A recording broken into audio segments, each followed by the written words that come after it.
Alors on va continuer avec deux listings que vous pouvez compléter avant de passer à la création des produits, qui vont être les collections et les grilles de taille. Donc on va commencer par collection. Les collections c'est les saisons en fait, hein. Là par exemple moi ce que j'ai créé c'est printemps-été 2015.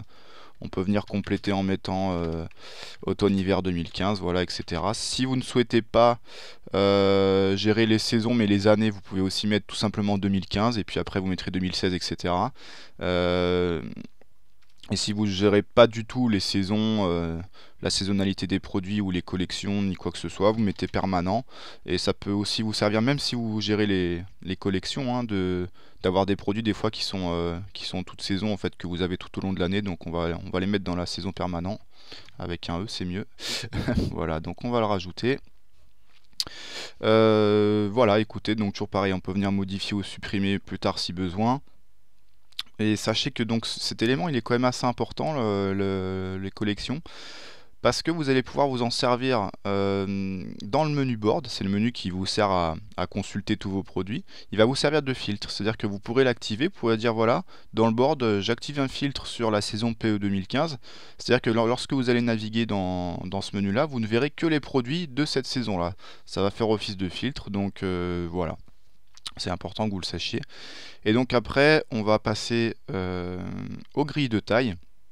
Donc là, donc moi j'ai déjà des grilles de créer, hein. Vous voyez en fait, vous comprenez le principe du coup avec ce que j'ai créé. Donc une grille pour les chaussures femmes qui va du 35 au 43. Une grille complète, voilà, celle-ci elle est un petit peu plus générique. Taille unique, donc ça, même si vous avez des produits qui n'ont pas de taille, il faudra quand même leur associer une grille de taille. C'est comme ça, donc il faudra leur mettre, vous créez une grille de taille unique qui sera très bien. Vous mettez que la première taille de renseigner. Et après, vous voyez j'ai une taille pour les vêtements, donc XXS, XS, etc.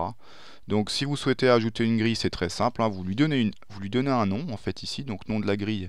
Qu'est-ce qu'on va faire? Nous, on va faire chaussures hommes par exemple, allez. Et puis après, vous complétez les tailles dans les tailles disponibles.